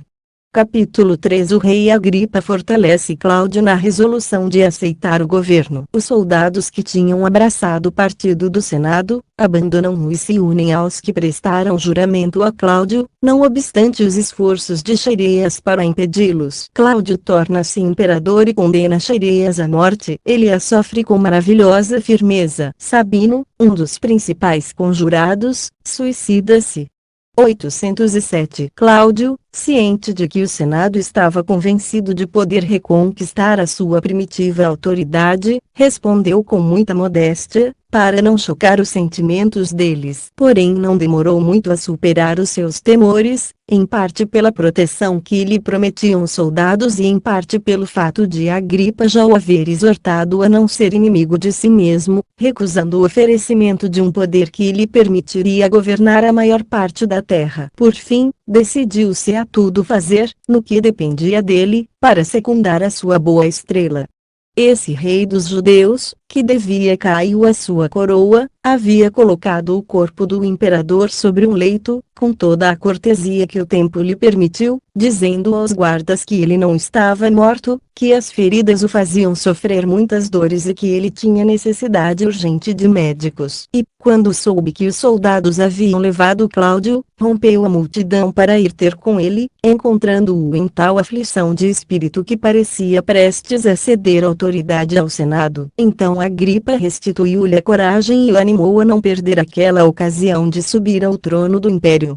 Mal havia ele inspirado em Cláudio tais sentimentos e voltado para casa, vieram dizer-lhe que o Senado estava convidando a tomar assento na companhia deles. Agripa perfumou a cabeça, para fazer pensar que saíra da mesa, e, fingindo nada saber do que se passava, perguntou, ao chegar, o que havia acontecido com Cláudio. Contaram-lhe então tudo o que havia sucedido e rogaram que ele manifestasse a sua opinião sobre o presente estado das coisas. Ele declarou que estava pronto a dar a vida para manter a dignidade do Senado, mas julgava que eles deviam antes considerar o que lhes seria mais útil e agradável, pois, se estavam resolvidos a retomar a soberana autoridade, precisariam de armas e de soldados, para não sucumbir então em gente empreendimento. Eles responderam que o Senado possuía homens e armas, bem como dinheiro para fazer a guerra, e que poderiam ainda armar uma grande quantidade de escravos, aos quais dariam a liberdade. Agripa replicou, é meu desejo, senhores, que o vosso intento se realize, tal como desejais. Mas o cuidado que tenho pela vossa preservação me obriga a dizer-vos que vejo uma extrema diferença entre o grande número de soldados experientes que abraçaram o partido de Cláudio e os escravos de que falais, porque estes são homens desacostumados à disciplina e que mal sabem manejar uma espada. Por isso, sou de opinião que entreis em contato com Cláudio a fim de dissuadi-lo de sua pretensão ao império, e ofereço-me para ir com os vossos delegados. A proposta foi aprovada, e o príncipe partiu, acompanhado por alguns senadores. E, depois de uma conversa em particular com Cláudio a respeito da agitação que reinava no Senado, aconselhou-o a falar como um príncipe que já se julga no trono. Cláudio respondeu aos delegados que não se admirava de ver que o Senado estava ressentido da monarquia, depois de haverem sido tão maltratados sob a tirania dos imperadores precedentes, mas que sob o seu governo eles experimentariam uma dominação moderada que de império teria apenas o nome, e todas as coisas se orientariam conforme o parecer deles e a aprovação de todos. A esse respeito não podiam duvidar de sua palavra, pois eles mesmos eram testemunhas da maneira como ele vivera até ali, sem jamais incorrer num ato que lhes desse motivo para censura. Após despedir os emissários, discursou perante os soldados que se haviam unido a ele e obteve deles juramento de fidelidade. Depois distribuiu a cada um 5.000 dracmas e gratificou os oficiais na proporção do número de homens que comandavam, prometendo tratar favoravelmente todas as outras tropas, onde quer que estivessem. 808. No dia seguinte, pela manhã, antes do despontar do dia, os cônsules reuniram o Senado no templo de Júpiter, no Capitólio. Alguns senadores, porém, não se atreveram a sair de casa, e outros partiram para suas casas de campo, porque, vendo o rumo que as coisas estavam tomando, preferiam uma servidão tranquila a uma empresa tão perigosa como a de reconquistar a liberdade. Apenas uns 100 deles compareceram à reunião. Enquanto deliberavam, ouviu-se à porta um grande rumor de soldados, os quais pediam que o Senado escolhesse um imperador, aquele que dentre eles fosse o mais digno, a fim de impedir o prejuízo que o império sofreria, caso fosse repartido entre vários governantes. Esse pedido, tão contrário à esperança que o Senado tivera de reconquistar a liberdade e o antigo poder, perturbou-os ainda mais, pois já estavam pressionados pelo temor de que Cláudio assumisse o trono. Havia no entanto alguns que, pela nobreza de seu nascimento ou por alianças matrimoniais com os Césares, se achavam no direito de ansiar o supremo poder. Marcos Minúcio, um dos mais ilustres romanos, que desposara Júlia, irmã de Caio, ofereceu-se para governar o império. Os cônsules, Em vez de lhe responder, passaram a outros assuntos. Valério Asiático tinha o mesmo desejo que Minúcio, mas Minuciano, ao e fizera parte da conspiração contra Caio, impediu que ele se declarasse. Isso porque se alguém chegasse a disputar abertamente o império a Cláudio, haveria uma das mais terríveis carnificinas de que jamais se ouviu falar, pois, além de um grande número de gladiadores e das companhias de sentinela mantidas para fazer a ronda na cidade durante a noite, um grande número de remadores unir-se-ia também a eles. Essa extrema desordem, tão fácil de se prever, afastou vários senadores da pretensão ao império, fosse pelo temor do perigo em que Roma se encontrava, fosse pelo risco que eles mesmos correriam. 809. O dia apenas começava a raiar quando Xerxes apareceu com os seus amigos e sinalizou aos soldados que lhes desejava falar. Em vez de atendê-lo, no entanto, eles puseram-se a gritar, exigindo que eles sem demora lhes dessem um imperador. Desse modo, o Senado compreendeu o desprezo que aqueles soldados tinham pela autoridade deles, e isso anulava toda a possibilidade de se restaurar a antiga forma de governo. A falta de respeito dos soldados por aquela assembleia tão augusta também despertou a ira de Xerxes e dos que o haviam ajudado na conspiração contra Caio. Não tolerando mais que continuassem a insistir no imperador, disse-lhes, encolerizado, que lhes dariam, contanto que lhe trouxessem uma ordem de Eutico. Eutico era um cocheiro a quem Caio muito havia estimado e de que se servia para os mais baixos serviços e os mais vis mistérios. Acrescentou a isso diversas censuras, ameaçando mesmo trazer-lhes a cabeça de Cláudio e declarando que era coisa vergonhosa eles desejarem entregar o império a um tolo, após ele ter sido arrancado das mãos de um louco. Os soldados, porém, arrancaram das espadas sem se dignar escutá-lo e foram, com as suas bandeiras, procurar Cláudio a fim de se unirem aos demais que já lhe haviam prestado juramento. 810. O Senado, vendo-se abandonado por aqueles que o deviam defender e sabendo que os cônsules não tinham qualquer autoridade, ficou bastante indeciso. O fato de haverem irritado Cláudio aumentou-lhe tanto o temor que o arrependimento por tal excesso os levou a mútuas censuras. No meio dessa balbúrdia, Sabino, um dos que haviam matado Caio, adiantou-se e afirmou que os mataria todos, para não terem de suportar que Cláudio subisse ao trono e se iniciasse uma nova escravidão. Disse a Xerxes, com grande ardor, que era estranho que ele, tendo sido o primeiro a atacar o tirano, agora se permitisse continuar a viver sem que a sua pátria houvesse reconquistado a liberdade. Xerxes retrucou que não tinha amor à vida, mas queria antes saber quais eram os sentimentos de Cláudio. 811. Enquanto isso, os soldados se dirigiam de todas as partes ao acampamento para se unir a Cláudio. Quinto Pompeu, um dos cônsules, foi também com eles. Mas como era odioso aos soldados, porque havia exortado o Senado a manter a liberdade, vieram a ele de espada na mão e o teriam matado se Cláudio não os impedisse. Após livrá-lo daquele perigo, convidou-o a sentar-se junto dele. Não houve a mesma consideração para com os senadores que o acompanhavam, pois eles foram proibidos de se aproximar de Cláudio para saudá-lo. Alguns chegaram a ser feridos, entre eles Apônio, e não houve um só que não tivesse corrido grave perigo de vida. O rei Agripa, entretanto, aconselhou Cláudio a tratar com gentileza aquelas pessoas, que eram as principais do império, porque do contrário não haveria mais ninguém da nobreza com quem ele pudesse governar. Ele aprovou essa advertência e pediu imediatamente ao Senado que se reunisse em seu palácio, para onde ele se fez levar em liteira através da cidade, acompanhado pelos soldados, que afastavam o povo. 812. Por esse mesmo tempo, Xerxes e Sabino, que haviam sido os mais influentes na conspiração, não tiveram receio de se apresentar em público, contra a ordem de Polion, a quem Cláudio pouco antes nomeara capitão da guarda pretoriana. Mas Cláudio, logo que chegou ao palácio, reuniu os seus amigos e condenou Xerxes à morte. Eles não podiam, no entanto, deixar de reconhecer que a ação que ele havia praticado fora gloriosa, porém o acusaram de traição e acharam que a sua morte traria segurança ao imperador. Levaram-no então ao suplício, com Lupo e vários outros conjurados.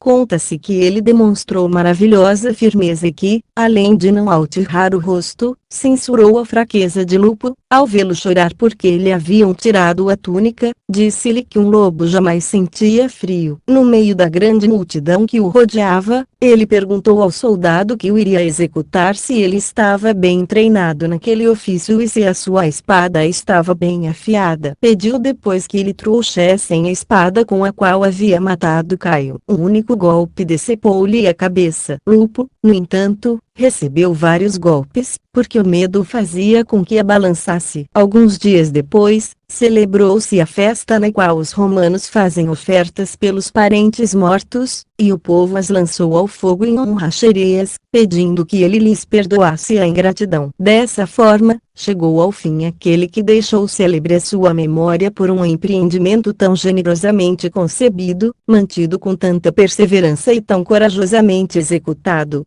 Lupo significa lobo, em latim. N do R. 813. Quanto a Sabino, Cláudio não se contentou em perdoá-lo, mas o conservou no cargo, dizendo que não podia faltar a palavra dada aos que o haviam envolvido na conjuração. Mas esse generoso romano, incapaz de resignar-se a sobreviver à supressão da liberdade pública, matou-se com um golpe de espada, libertando-se de uma vida que a sua coragem tornaria insuportável. Capítulo 4. O imperador Cláudio confirma o reino a Agripa e acrescenta-lhe a Judéia e Samaria. Entrega o reino da Cálcida a Herodes, irmão de Agripa, e promulga editos favoráveis aos judeus. 814. Os primeiros atos de Cláudio, após restaurar o soberano poder, foram a dispensa de todos os soldados que lhe eram suspeitos e a confirmação de Agripa no reino que este havia recebido de Caio. A esse respeito, promulgou um edito pelo qual, depois de lhe dedicar grandes honras e elogios, acrescentava aos seus territórios a Judéia e Samaria, achando que eles lhe pertenciam por justiça, porque haviam sido do rei Herodes, seu avô. Deu-lhe ainda, de sua parte, o reino de Abela, que pertencera a Lisânias, com todas as terras do Monte Líbano. A aliança desse príncipe com o povo romano foi gravado em uma lâmina de cobre que se colocou no meio da grande praça do mercado de Roma. 815. A Antíoco, que havia sido despojado de seu reino, o novo imperador entregou Comagena e uma parte da Cilícia a Marco, filho de Alexandre Lisímaco, a Labarche, por quem nutria um afeto particular e que tivera a direção de todos os negócios de Antônia, sua mãe, a qual Caio mandara prender. Cláudio deu por esposa a Berenice, filha de Agripa. Marco, porém, morreu antes das núpcias. Então Agripa deu-a em casamento a Herodes, seu irmão, para o qual conseguiu de Cláudio o reino da Cálcida. 816. Aconteceu nesse mesmo tempo uma grande divergência entre os judeus e os gregos que moravam em Alexandria. Os primeiros, tendo sido muito oprimidos e maltratados pelos habitantes de Alexandria durante o reinado de Caio, logo que souberam da notícia de sua morte tomaram as armas. Caio escreveu ao governador do Egito que acalmasse aquela agitação, e enviou, a rogo dos reis Agripa e Herodes, um edito a Alexandria e a Síria. Os termos eram estes: Tibério Cláudio César Augusto Germânico, príncipe da República, fez o edito que segue, constando de diversos registros que os reis do Egito há muito tempo permitiram aos judeus que moram em Alexandria desfrutar os mesmos privilégios que os demais habitantes. Augusto, depois de anexar essa cidade ao império, confirmou-lhes esses mesmos direitos e eles os usufruíram pacificamente sob Aquila e outros governadores que lhe sucederam, bem como a permissão, concedida por esse mesmo imperador, para que, quando seu etnarca morresse, elegessem um outro. Permitiu-lhes também viver segundo as suas leis e no exercício de sua religião sem serem perturbados. Quando Caio quis fazer-se adorar como um deus, todavia, os outros habitantes de Alexandria tomaram essa ocasião para incitar o príncipe contra eles, porque se recusavam a obedecer a uma ordem tão ímpia. E, como nada seria mais injusto que persegui-los por esse motivo, é nosso desejo que eles sejam mantidos em seus privilégios, e ordenamos a uns e outros que vivam em paz, para o futuro, sem promover perturbação alguma.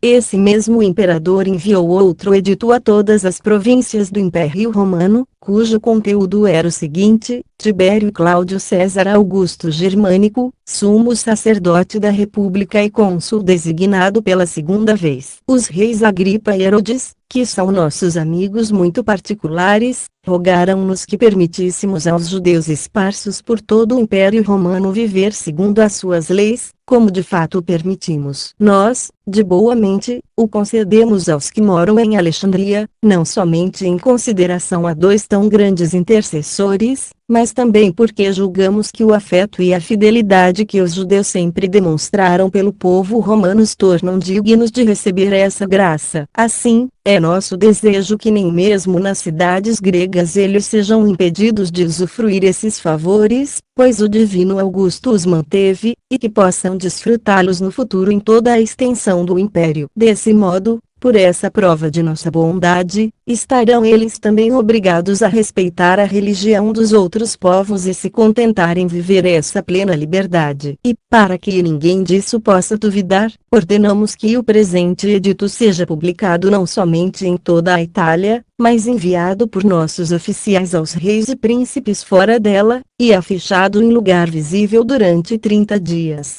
Capítulo 5 O rei Agripa retorna ao seu reino, coloca no tesouro do templo a cadeia de ouro que era uma lembrança de sua prisão e designa o novo sumo sacerdote. Irrita-se com a insolência dos dórios, que haviam colocado na sinagoga uma estátua do imperador.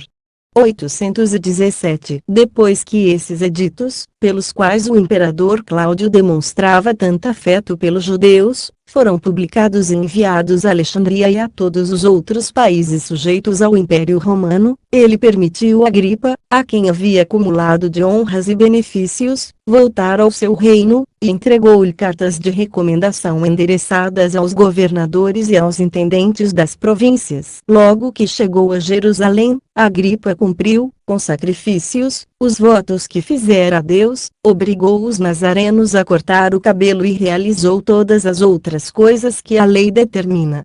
Ele também mandou colocar no templo, no lugar onde é guardado o dinheiro consagrado a Deus, aquela cadeia de ouro com a qual o imperador Caio lhe presenteara e que era do mesmo peso do grilhão de ferro com que Tibério não tivera vergonha de prender suas mãos reais, a fim de que, estando expostas ao público, nela se pudesse ver um ilustre exemplo das vicissitudes da vida e saber que, quando elas privam os homens das honras que desfrutavam, Deus pode reerguê-los e restaurá-los, em uma prosperidade ainda maior. Não havia ninguém a quem essa cadeia assim consagrada não desse ao conhecer que o príncipe, após ter sido posto na prisão por um motivo menor e contra o respeito devido a alguém de uma origem como a sua, dela não somente havia saído gloriosamente como também subira ao trono. Porque, assim como as potências mais elevadas caem fácil e repentinamente, as que estavam caídas erguem-se com mais glória, pela inconstância e pela revolução das coisas humanas. 818 Depois de cumprir todos os seus deveres para com Deus, o rei Agripa tirou o sumo sacerdócio de Teófilo, filho de Anano, e entregou a Simão, cognominado Cantara, filho de Boeto, sumo sacerdote, cuja filha, como dissemos, Herodes, o Grande, havia desposado. Simão tivera dois irmãos que também haviam sido sumos sacerdotes, e vimos que outrora, sob o reinado dos macedônios, a mesma coisa aconteceu aos três filhos de Simão, sumo sacerdote, filho de Onias, que foram sumos sacerdotes, como o pai.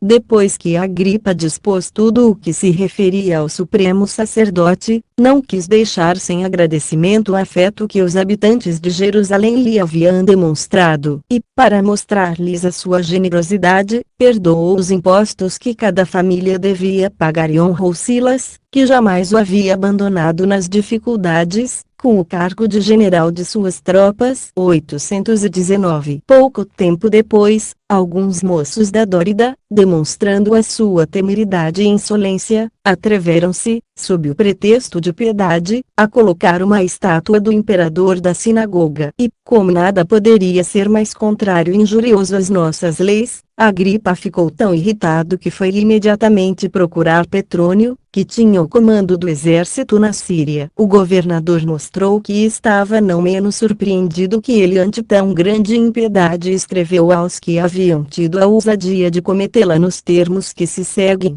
Capítulo 6. Carta de Petrônio, governador da Síria, aos dórios, acerca da estátua do imperador que eles colocaram na sinagoga. O rei Agripa entrega o sumo sacerdócio a Matias. Marcos é constituído governador da Síria. 820. Petrônio, governador, por Tibério Cláudio César Augusto Germânico, aos magistrados dórios. Eu soube que, após o edito de Cláudio César Augusto Germânico, que permite aos judeus viver segundo as suas leis, alguns dos vossos tiveram a insolência de profanar a sua sinagoga, colocando lá uma estátua. Eles ofenderam também a sua religião e a piedade da imperador, que deseja que cada divindade seja honrada no templo que lhe for consagrado. A esse respeito não falarei do desprezo que se fez de minhas ordens, porque nisso se feriu até mesmo o respeito devido à autoridade de César, que não somente estima que os judeus observem os costumes de seus antepassados, como ainda lhes concedeu um direito de burguesia semelhante ao dos gregos. Por isso, ordenei ao comandante Vitélio Próculo que me traga aqueles que dizem que foi por uma agitação popular e sem o vosso consentimento que se cometeu esse crime, a fim de que eu escute as suas justificativas. E não podereis dar-me testemunho melhor de quem nada tivestes parte, e que declarando a Próculo quem são os culpados, impedindo que, contra o desígnio do rei Agripa e o meu, aconteça alguma outra perturbação, como os espíritos perversos desejariam. Porque para mim e para o rei Agripa nada é mais importante que evitar que se dê aos judeus um motivo para tomarem armas com o pretexto de se defender. E, para eliminarmos toda possibilidade de dúvida quanto à vontade do imperador, anexo a esta carta a cópia de seu edito, que se refere aos habitantes de Alexandria e que o rei Agripa nos mostrou quando estávamos em nosso tribunal, a fim de que, conforme o desejo do imperador de que os judeus sejam mantidos nos favores que Augusto lhes concedeu e que todos vivam segundo a religião de seu país, impeçais tudo o que possa instigar alguma perturbação ou revolta.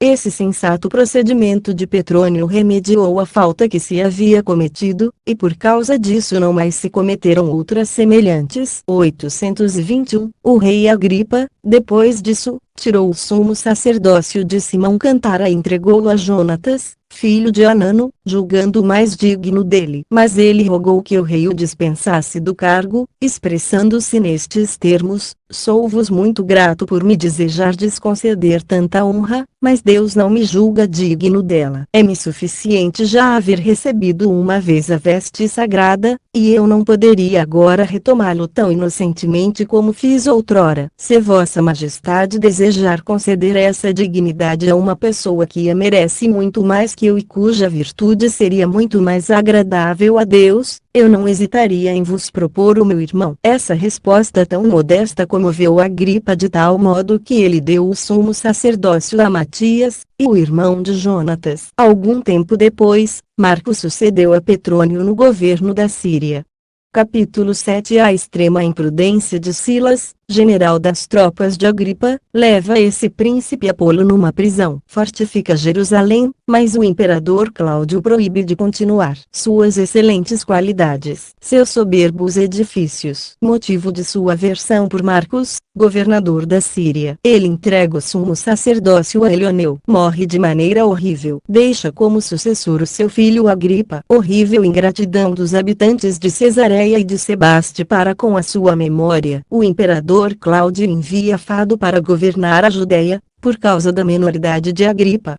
822. Silas, general das tropas do rei Agripa, como dissemos, lhe fora tão fiel durante as adversidades, que jamais se recusou a tomar parte com ele nos perigos e nunca deixou de se expor a situações mais arriscadas para lhe dar provas disso. Porém, o mérito adquirido junto do rei e por tantos serviços prestados concebeu nele tal confiança que ele não admitia ser tratado como subalterno. Esquecendo o respeito que devia ao soberano, falava-lhe sempre em tom de reprimenda e com uma liberdade que não se usa ao falar com os reis, e discorria sobre a sua infelicidade passada, exagerando na rememoração dos favores que lhe prestara e dos sofrimentos que experimentara por causa dele.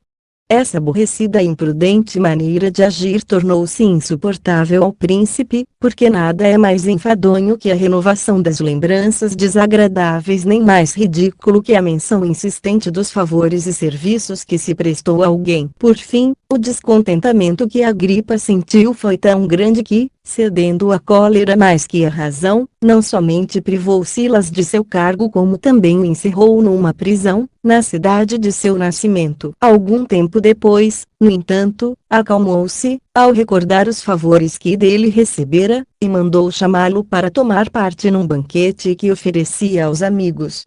Silas, todavia, por ser incapaz de dissimular e porque estava convencido de que o rei lhe fizera uma grave injustiça, assim falou aos convidados: vós estáis vendo a honra que o rei hoje me faz, mas ela não durará muito. Dela ele me irá privar, do mesmo modo como me destituiu de maneira ultrajosa do cargo que a minha fidelidade havia conquistado. Poderá ele persuadir-se de que eu deixarei de falar com liberdade. Como a minha consciência de nada me censura, publicarei sempre em alta voz as dificuldades de que o livrei e as amarguras que experimentei em prol de sua conservação e para a sua glória, bem como as cadeias e a escuridão de um cárcere que me foram dadas como recompensa. Tão grande injúria não é daquelas que se podem esquecer, e dela não me recordarei somente durante o resto de minha vida, mas também após a minha morte. Esse homem, tão imprudente quanto fiel, não se contentando em falar desse modo aos convidados, rogou que o dissessem ao rei. E este, percebendo então que aquela loucura era incurável, tornou a mandá-lo para a prisão. 823. Agripa dirigiu depois os seus cuidados a Jerusalém. Empregou o dinheiro público para aumentar e reedificar os muros da nova cidade, e a teria tornado tão forte que ela seria inexpugnável. Porém Marcos, governador da Síria, avisou o imperador, e este ordenou a Agripa que não continuasse o trabalho, e ele não ousou desobedecer. 824. Esse rei dos judeus era tão liberal e benéfico e tão afeiçoado aos seus súditos que não lhes poupava despesa alguma, e, por suas louváveis ações, alcançou celebridade e crédito junto deles. Era muito diferente de Herodes, seu avô, que era cruel e preferia os gregos aos judeus, como se pode julgar pelas vultosas somas que ele investiu para construir e embelezar cidades, templos, teatros, banhos e outros suntuosos edifícios fora de seu país, sem jamais se ter dignado empreender algo semelhante na Judéia. Agripa, no entanto, era manso e afável para com todos. Tratava bem os seus súditos e os estrangeiros e tinha uma satisfação particular em aliviar os aflitos. Fazia a sua moradia ordinariamente em Jerusalém, e não se passava um dia sem que ele oferecesse sacrifícios a Deus, como ordenam as nossas leis, pois ele era muito religioso e observava os costumes de nossos antepassados. 825. Durante uma viagem que ele fez a Cesareia, um doutor da lei, chamado Simão, teve a ousadia de acusá-lo publicamente, em Jerusalém, de ser um viciado, ao qual se devia recusar a entrada no templo, pois tal só era permitida às pessoas castas. O governador da cidade avisou Agripa do ocorrido, e ele solicitou-lhe que fosse buscar aquele homem. Simão foi avisado, e, quando chegou a Cesareia, o príncipe já se encontrava no teatro. Agripa convidou-o a sentar-se junto de si e falou-lhe com voz suave sem se irritar: dizei-me, eu vos peço, quais são os vícios de que me acusais? Aquele homem ficou tão confuso que, não sabendo o que responder, suplicou ao rei que o perdoasse, e este o perdoou no mesmo instante, dizendo que os reis devem preferir a clemência ao rigor e fazer com que a cólera seja vencida pela moderação. A sua bondade foi ainda além, pois ele despediu Simão com presentes. 826. Muitas cidades sentiram os efeitos da generosidade desse soberano. Ele nada poupou para erigir em Berito um suntuoso teatro e um anfiteatro, banhos e galerias que não lhe eram inferiores em beleza. Diversos concertos de música e outros divertimentos tiveram lugar pela primeira vez nesse teatro, com o propósito de divertir o povo e para que se visse no meio da paz uma imagem da guerra. Mandaram vir ao anfiteatro 1.400 homens condenados à morte, que foram divididos em dois grupos. O combate foi tão obstinado e sangrento que, de todo esse grande número, nenhum só ficou com vida. 827. Depois disso, ele foi de Berito a Tiberíades, cidade da Galileia, e os príncipes seus vizinhos Antíoco, rei de Comagena, Sampsigeron, rei de Emesa, Cotis, rei da pequena Armênia, Polemon, príncipe do Ponto, Herodes, rei da Cálcida, irmão de Agripa vieram procurá-lo, porque muito o estimavam. Ele, por sua vez, tratou-os com a bondade e a magnificência correspondentes à dignidade de receber visitas tão honrosas. Quando estavam todos reunidos, Marco, governador da Síria, veio também visitá-lo. Agripa, querendo prestar-lhe a honra que era devida ao poder e à grandeza romana, foi encontrá-lo 7 estádios antes, o que foi a primeira causa de desentendimento entre eles, pois aqueles reis que tinham vindo visitar Agripa estavam com ele no mesmo carro, e Marcos considerou aquela união prejudicial ao império, declarando que deviam todos regressar aos seus territórios. Isso deixou Agripa muito ofendido, motivo pelo qual daí em diante se tornaram inimigos. 828. Nesse mesmo tempo, ele tirou o sumo sacerdócio de Matias e entregou a Elioneu, filho de Citeu, e, no 3º ano de seu reinado, celebrou na cidade de Cesareia, antes conhecida como a Torre de Estratão, jogos solenes em honra ao imperador. Os principais do reino e toda a nobreza da província reuniram-se nessa festa. No 2º dia dos espetáculos, Agripa chegou bem cedo pela manhã ao teatro. Usava uma veste trabalhada com muita arte, cujo forro era de prata, e, quando o sol iluminava com os seus raios, emitia tão vivos reflexos de luz que não se podia olhar para ele sem se sentir tomado por um respeito misto de temor. Então alguns mesquinhos bajuladores, com palavras melífluas, mas que destilam veneno mortal sobre o coração dos príncipes, começaram a dizer que até então haviam considerado o seu rei um simples homem, porém dali em diante o iriam reverenciar como a um deus, rogando-lhe que se lhes mostrasse favorável, pois parecia que ele não era como os demais, de condição mortal.